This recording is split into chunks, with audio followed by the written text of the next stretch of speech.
বিশাল বটগাছের ডালে টোনা আর টুনির ছোট্ট সুন্দর সংসার। তখন ছিল চৈত্র মাসের শেষ দিক, আকাশে কড়া রোদ। কিন্তু টুনি জানে সামনেই আসছে কালবৈশাখী ঝড়, তাই সে সকাল থেকেই খড়কুটো আর শক্ত লতা জোগাড় করতে ব্যস্ত হয়ে পড়ল। ওরে টুনি, এত কাজ করে কি হবে? আজকের আবহাওয়াটা দেখো কি চমৎকার। আসো একটু জিরিয়ে নাও, বাতাসটা কি আরামদায়ক। আরাম করার সময় এখন নয় টুনা। আকাশ আজ ভালো আছে, কিন্তু কাল কেমন থাকবে কে জানে। সামনেই ঝড়ের দিন, আমাদের বাসাটা পুরনো হয়ে গেছে, এখনই মেরামত না করলে ঝড়ে ভেঙে যাবে। আরে ধুর, তুমি বড্ড বেশি চিন্তা করো। যখন ঝড় আসবে তখন দেখা যাবে।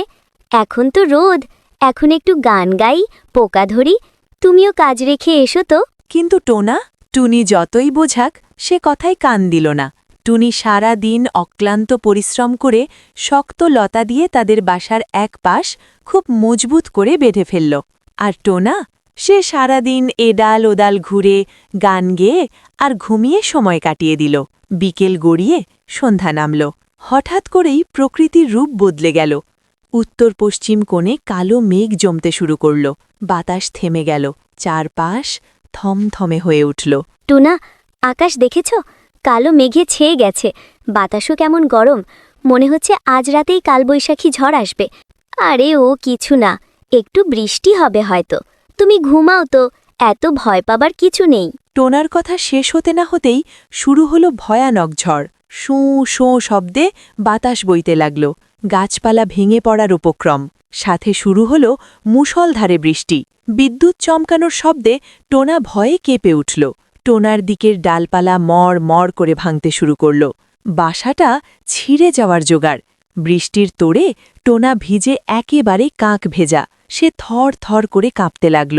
কোনোমতে টোনা হামাগুড়ি দিয়ে টুনির মেরামত করা অংশে চলে এলো। টুনি তার ডানা দিয়ে টোনাকে আগলে রাখল। বাইরে তখন প্রলয়ঙ্করী ঝড়, কিন্তু টুনির বুদ্ধিতে তারা রইল নিরাপদ। একসময় ঝড় থামল। টুনি, আমাকে মাপ করে দিও।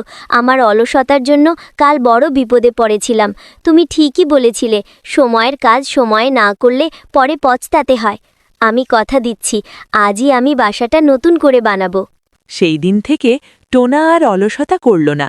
তারা দুজনে মিলে শক্ত করে বাসা বানালো এবং সুখে শান্তিতে বসবাস করতে লাগল। মনে রেখো বন্ধুরা, অলসতা বিপদ ডেকে আনে, আর পরিশ্রমী সব সময় নিরাপদ থাকে।